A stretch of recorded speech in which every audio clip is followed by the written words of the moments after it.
Michel Sapin, bonsoir. Bonsoir. Bienvenue au Talk Orange Le Figaro. Vous êtes député socialiste de l'Indre, secrétaire national du PS, chargé de l'économie et proche de François Hollande. Avant de vous interroger sur le dernier rebondissement en date de la crise des dettes, qui est l'annonce du référendum grec, je vous propose d'écouter ce qu'en pense Jean-Luc Mélenchon. Vous avez réagi dès hier à l'annonce d'un référendum en Grèce. Vous dites des choses qui ne sont pas... C'est une bonne nouvelle.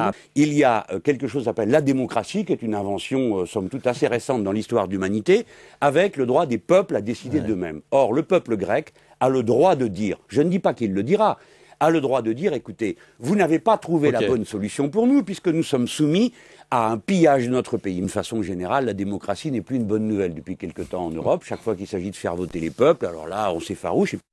Alors, est-ce que ce référendum est une bonne nouvelle ? Il y a une chose qui est certaine, c'est qu'on ne peut pas critiquer le fait d'user d'un référendum. Et quand un pays... Y compris quand on a donné son feu vert à un accord qu'on a négocié. C'est pas ça qui est critiquable. C'est pas le fait de vouloir consulter son peuple. Lorsque le peuple est dans une telle difficulté, lorsque le pays lui-même est dans une telle difficulté, et lorsque, évidemment, pour arriver à faire passer les réformes nécessaires, il faut un soutien politique et même un soutien populaire. Ce qui pourrait être critiqué, car il y a des choses critiquables, c'est de l'avoir fait sans concertation avec les partenaires européens, qui eux-mêmes ont travaillé, bien ou mal, c'est peut-être une autre histoire, pour essayer d'apporter une aide.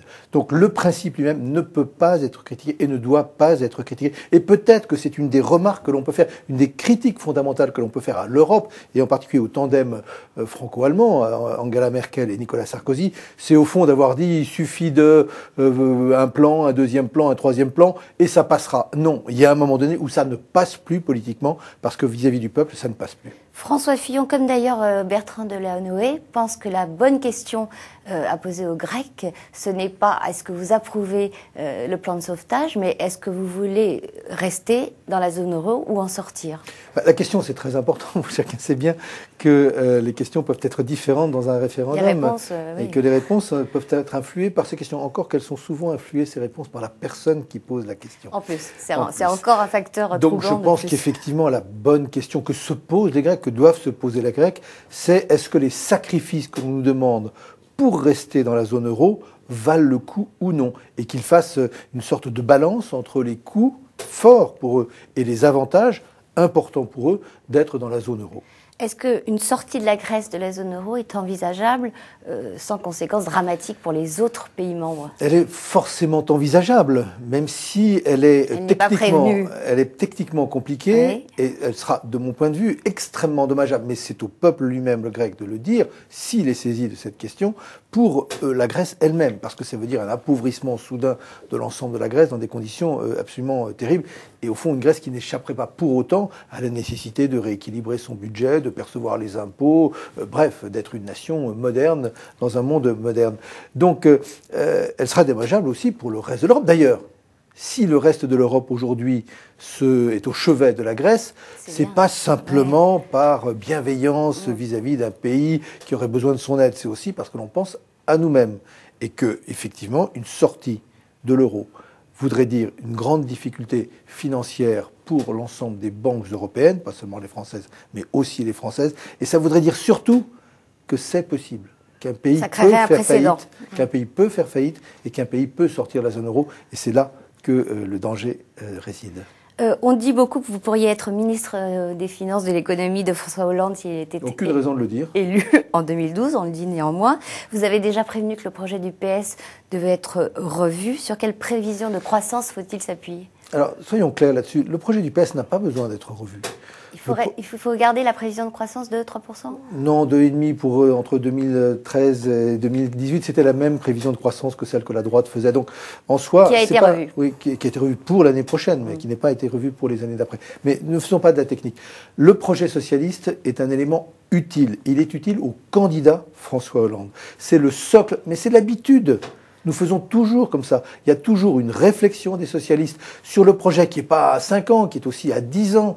Et puis ensuite, il y a le programme du candidat ou de la candidate, en l'occurrence du candidat, qui va s'appuyer sur le projet, mais le faire avec des priorités, avec des coups de projecteur sur un certain nombre de propositions, et bien entendu, va devoir s'inscrire dans les réalités économiques du moment, qui sont plus difficiles que celles qu'on pouvait envisager il y a de cela simplement 6 mois. Vous avez quand même rendu public des estimations assez précises, et notamment que l'application du programme socialiste coûterait 5 milliards d'euros supplémentaires par an. Pas coûter, ça permettait de dégager des capacités de dépenses de l'ordre de 5 milliards d'euros par an si on avait une croissance de 2,5. Si effectivement cette croissance est inférieure, il en va pour la gauche comme il en va pour la droite, les marges de manœuvre seront inférieures. C'est cela que le programme du candidat doit prendre en considération et de manière à dire quelles sont les priorités des priorités. Il n'y en aura pas 3000 priorités, il y en aura 1, 2 ou 3 et c'est celle-là qu'il mettra au cœur de sa campagne et au cœur de son action. En gardant l'objectif de zéro déficit pour 2017 ? Oui, il faut tendre vers le zéro déficit. Je ne dis pas qu'il faut être à zéro en 2017, mais il faut tendre pour une raison très simple, c'est qu'il ne suffit pas d'être à 3% de déficit par rapport au PIB pour faire diminuer la dette gigantesque qui sera presque de 90% du PIB que nous aura laissé Nicolas Sarkozy. Or, il faut redescendre. Sinon, toutes nos marges de manœuvre, vous parliez de 5 milliards, elles seront consacrées au paiement d'intérêts supplémentaires de la dette. Et moi, je préfère qu'on paye des profs en plus que des intérêts de la dette en plus. Alors, justement, des profs en plus, François Hollande a parlé de la création de 60 000 postes dans l'éducation. On ne sait pas vraiment comment il les finance. Le discours n'est pas très clair. On ne sait pas s'il a parlé de redéploiement. Jérôme Cahuzac a dit que ce sera une part de redéploiement, une part de création nette. Alors qu'en est-il vraiment ? La priorité de l'éducation, elle aura des conséquences concrètes. Si c'est simplement pour être dans le discours... Vous placez la question parmi les 1, 2 ou 3 prioritaires. Ah oui, une. La première. La première des priorités. Donc les 60 000, c'est parce que quand on parle de jeunesse, on parle d'abord d'éducation, et quand on parle d'éducation, on parle de croissance de la France, de meilleure adéquation. Bref, forcément de on est en train de préparer l'avenir absolument indispensable. Ensuite, l'enjeu, c'est 500 millions tous les ans de plus. La 5e année, 2,5 milliards. Et François Hollande a raison de dire le coût de la TVA, de la baisse de la TVA dans la restauration, c'est 3 milliards tous les ans. Alors quand même, si l'avenir de notre jeunesse ne vaut pas le coût de la baisse de la TVA dans la restauration, c'est que je ne comprends rien en termes de priorité. Mais ça veut dire, parce que si on a une dépense supplémentaire dans un secteur, ça veut dire qu'il y aura des économies équivalentes de l'autre côté ou qu'il y aura des recettes équivalentes pour permettre d'équilibrer l'ensemble et de tendre vers un déficit zéro. On peut vouloir se battre contre les déficits et l'endettement sans rester immobile, sans rester bloqué en donnant du mouvement à notre société. Est-ce qu'il y aura des suppressions de postes de fonctionnaires ailleurs ? Mais c'est pas des suppressions, il y a des départs à la retraite de fonctionnaires. On sait que vous abandonnez ça s'appelle la du règle redéploiement. du non-remplacement. On abandonne cette règle qui est complètement imbécile et dont on voit toutes les limites aujourd'hui. Donc on arrête de diminuer Nicolas Sarkozy le nombre de est en train de détruire les postes de gendarmes et de policiers. On arrête de diminuer le nombre de fonctionnaires. Voilà, on n'est pas obligé de l'augmenter pour autant. Donc il y a suffisamment de marge. Il y a suffisamment de marge de mouvement. Ça s'appelle du redéploiement. On a tous fait cela. Sous Lionel Jospin, le nombre des fonctionnaires de l'État n'a pas augmenté, mais il y a eu des augmentations dans l'éducation nationale ou dans la sécurité. Donc on sait parfaitement faire cela de manière réaliste et responsable. Des priorités, ça veut dire qu'on met le paquet dans un certain secteur, mais ça veut dire qu'on ne met pas dans tous les secteurs. Vous êtes aussi chargé désormais de réfléchir à ce que pourrait être le contenu programmatique d'un accord avec les Verts. On n'est plus dans la réflexion, là, on est dans l'action. Dans l'action. Alors qu'est-ce que vous proposez en matière de nucléaire ? Est-ce que vous allez aussi loin qu'il le demande ? Non, la position de François Hollande là-dessus est très claire.